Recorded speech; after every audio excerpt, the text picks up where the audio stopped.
Hello everyone, Silent here and welcome back to another Bedrock Edition tutorial. Today I'll be showing you how to fix and to troubleshoot your Bedrock Edition iron farms. And this video is going to be all about the different mechanics of Bedrock Edition, how iron farms work, how to fix your existing and broken iron farms in your world, and overall this video is going to be jam-packed with tons and tons of useful information that you should definitely know about if you're trying to build an iron farm on Minecraft Bedrock Edition. Overall, these things are pretty simple and they are really not too complicated once you understand them, but there is many different little aspects to know about. So this video is going to be for basically every single different iron farm on Bedrock Edition. They all function very similarly, and you shouldn't have any trouble applying this video to most any iron farm that you have built in your world. I'm going to be covering a lot of different information in today's video, so as you can tell below the video and the playback bar, there are different chapters to this video. If you already know certain villager mechanics or things like that, then you can skip around to whichever part of the video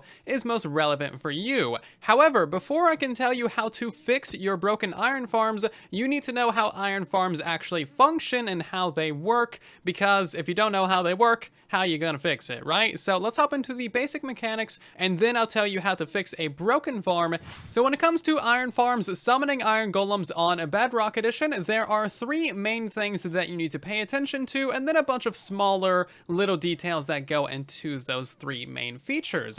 So iron farms need a minimum of 20 beds. As you can see, I've laid 20 beds out before us here, and you also need a minimum of 10 villagers too. As you can see, we have 10 villagers here. Now, 75% of your villagers need to have a job and have worked in the previous Minecraft day. So right now, basically none of these guys have jobs, so we will never see an iron golem here. If we go around and give every single one of these guys a fletching table, or really any job, then we will start to see iron golems spawn in this area. As you can see here, this villager is a nitwit. It doesn't have any inventory if we try and click on it, and this guy cannot have a job. You don't really want to use nitwits in your iron farm because you want all of your villagers to have jobs. Kill any nitwits that you have in your iron farm, do not use them at all, and instead replace them with just a regular villager that you can then assign to a job. And as you can see, shortly after giving all of these guys jobs, we now got ourselves an iron golem in our iron farm. So that is really the basics of getting an iron golem in your world. And now for some more details that you should know about. Oftentimes, the most tedious and frustrating part of building anything with villagers, and oftentimes the most broken thing with iron farms, is villager linking. These guys all need to be linked to beds inside of your iron farm for them to count as part of the village and help spawn you iron golems. They also need to be linked to a workstation, and that workstation needs to be directly in front of them as well, so that they can actually access it and work at it, and then help you spawn iron golems. Before, when I was just placing down all these workstations all willy-nilly, then they were not actually working at them, so no iron golems were spawning. You need to actually make sure that all the villagers can reach their workstation, and this can take quite a bit of time, and if you don't do it correctly, your iron farm will not work. You can technically give any job you want to the villagers inside of your iron farm. However, you do need to be careful and wary of a couple different workstations. For instance, these ones over here, the librarians, the fishermen, and the farmers, do not work during the rain. So if you have a thunderstorm or a rainstorm in your world, your iron farm is going to stop producing iron during that rainstorm. So you don't really want to use these inside of your iron farm. And then of course we have these 4 workstations here. Oftentimes you don't want to use these because you want your villagers to be right next to them, and depending on how lucky you are, your villagers could glitch into your workstation and then potentially escape your farm. The ideal workstations are these ones right here, and out of these 6, most of the time you'll see iron farms built out of fletching tables simply because they are very cheap to craft. But basically all of these ones are exactly the same, and it doesn't really matter what you use. If you would like to significantly increase the rates of your iron farm, you can add another 10 villagers. So instead of having 10 total, you would go to having 20 villagers.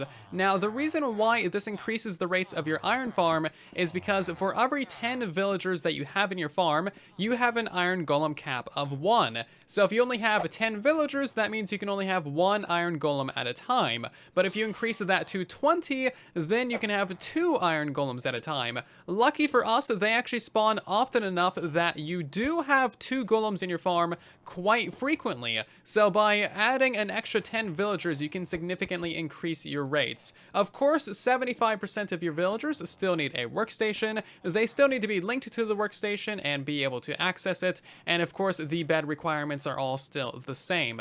Having more than 20 villagers in your farm does very, very little and is not worth it at all. The maximum that you should have in a single iron farm is 20 villagers. Because you should never have more than 20 villagers in your iron farm, that also means that you should never have more than 20 beds in your iron farm. There's basically no reason to have more than 20, and it's not going to do anything. Those are all the basics that matter. Let's talk about a couple of things that don't matter. First of all, zombies. Zombies have actually no effect at all on Bedrock Edition. There are no scare mechanics, and putting a zombie next to your villagers is not going to result in any more iron golems. Zombie scare mechanics are only on Java Edition and have not been added to Bedrock Edition at all. Furthermore, you do not need to have a bell in your iron farm for iron golems to function. Very rarely will you ever need to mess with a bell at all. For the most part, they can be completely ignored. And those are the basics of how iron farms work on Bedrock Edition. So now that you know how they work, let's hop into how to fix your existing iron farm.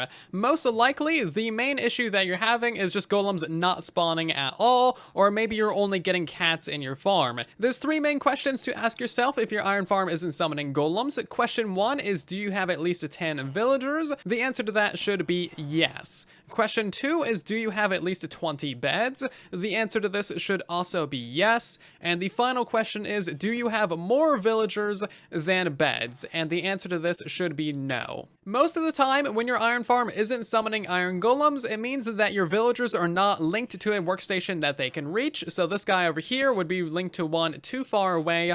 They're not working at their workstation, or they're just not linked to a workstation in general. The easiest and most thorough way to fix this problem is to simply break every single workstation in your iron farm. We're then going to start placing down workstations one at a time and pay attention to who gets the green particles. As you can see, this guy got the green particles and so did the workstation. So we're going to move this and put it directly in front of him, and now he's linked to it and he will always be able to reach that. And then we're basically just going to repeat this process for as many villagers as you have in your iron farm, and this will ensure that every one of them is linked to a workstation that they can reach. In general, this fix shouldn't take you more than about 10 minutes to get done, unless you're playing on a very laggy world, in which case their linking can be a little bit slower. Now keep in mind that the villagers need to have worked at their workstation in the previous Minecraft day, so you need to wait for a day to happen, meaning that if you AFK for about 10-15 minutes, you should start to see iron golems spawning if this fix works for you.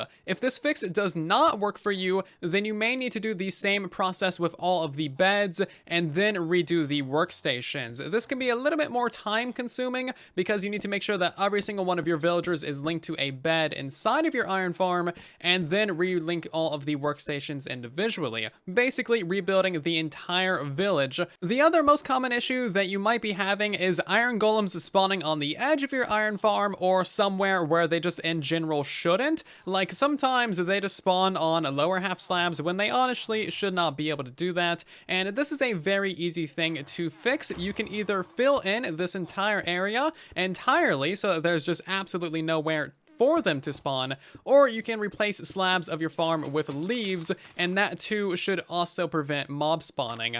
What you do is kind of up to you, but that is the general fix. Now, if they're spawning on the ground underneath your iron farm, then you can also go ahead and put leaves on the ground, or simply lower the ground a couple of blocks, and that will also prevent iron golems from spawning there too. In general, a very easy thing to fix, but it can be kind of annoying to deal with random iron golems. Now, Now, that being said, if you do have a random iron golem wandering around your world, what you want to do is kill them with a lava bucket, and that way they don't attack you or aggro at you. That way, if more spawn in the area, they don't instantly try to kill you. Another similar but very different issue that you may experience is iron golems not spawning in your iron farm at all, but instead spawning rather far away around another village, around another bed, or something else like that. And basically, what's happening here is that one of the villagers of your iron farm has linked to that bed that is very far away, or villagers at that bed have linked to the stuff inside of your iron farm,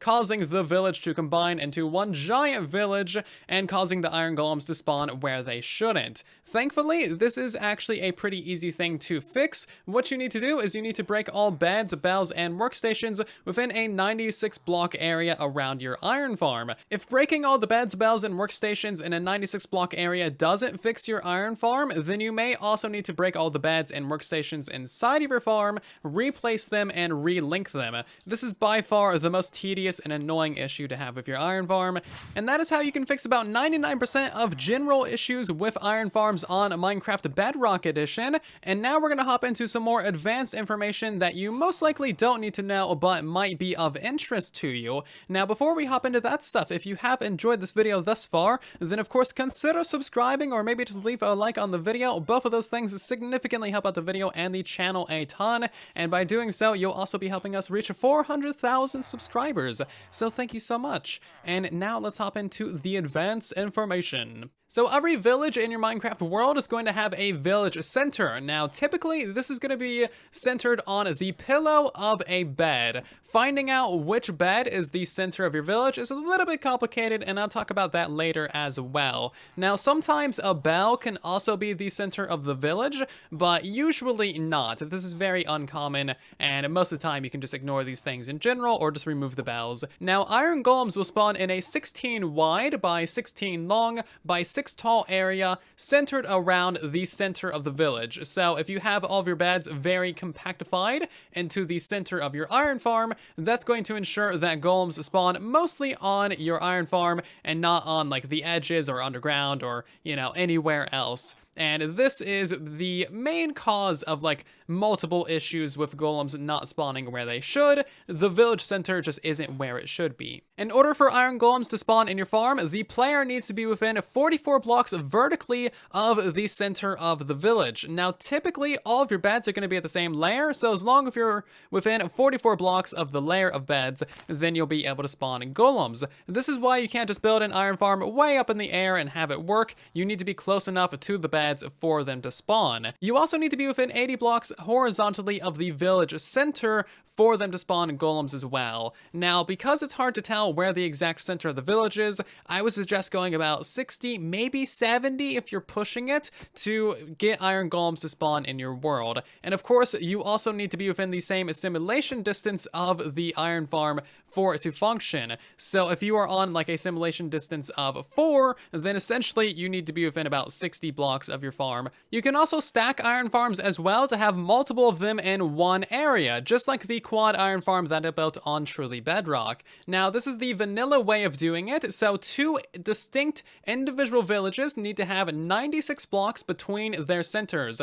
So the center of village 1 needs to have 96 blocks between them until you can have the center of another village. If you have them any closer, they're going to combine into one big village. But if you have them 96 blocks between centers, you'll be able to have 2 distinct villages. So that is the horizontal distance. You can also stack things vertically as well, and for that you need 76 blocks between village centers. So a village center up there, 76 blocks down, and then on the 77th you would have the next village center, or you could even go further down if you wanted to. Now again, this is the vanilla way of stacking villages, and this is the closest that you can have them using vanilla base game mechanics. There are also other stacking methods that usually rely on bugs to get multiple village centers very, very close together. Now, those are kind of unreliable, and again, they mostly use bugs, so be wary of building those. So let's talk about the spicy villager leader, shall we? Now, of course, as we've already discussed, every village has a center,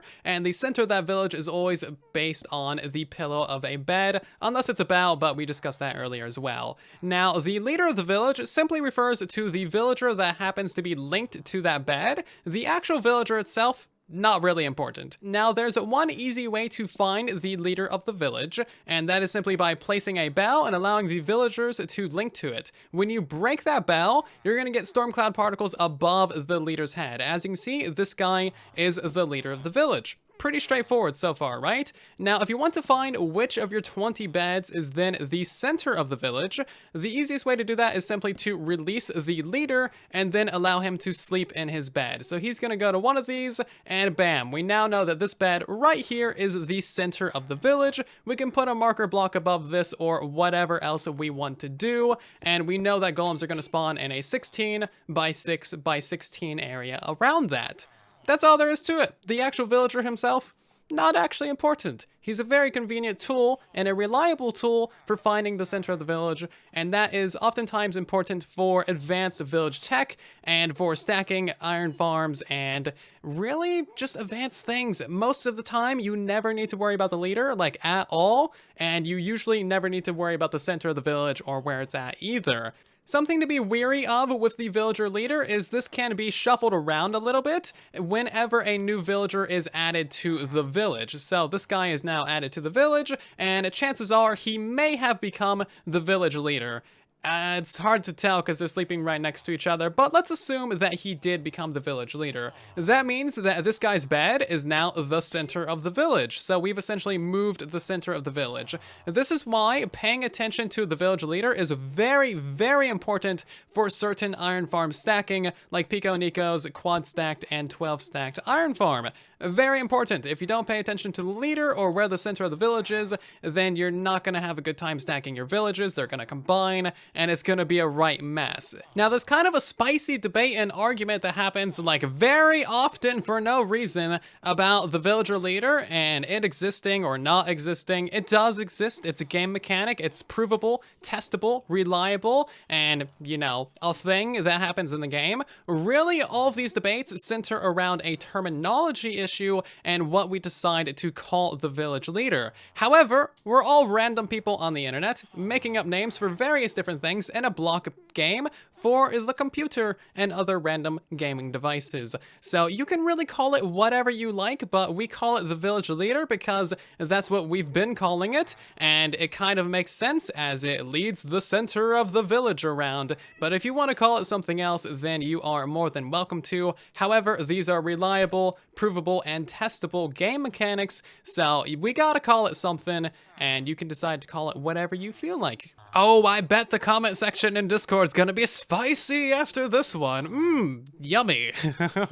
And that is all the general information I have for you in today's video. Of course, there's a whole bunch of other things that can happen with villages and villagers and centers and a whole bunch of niche cases and things like that. However, most of that stuff is not gonna apply to you 99.999% of the time. So you can of course look for more information in the comment section down below. And otherwise, that is gonna do it for today's Bedrock Edition tutorial. I hope that you have greatly enjoyed. Yet again, if you have enjoyed this video, then consider subscribing or possibly leaving a like. Both of those things do really help out the channel. You have no idea. And of course, you'll be helping us reach 400k. So thank you so very much. I'll see you guys down in the comment section and in the next one.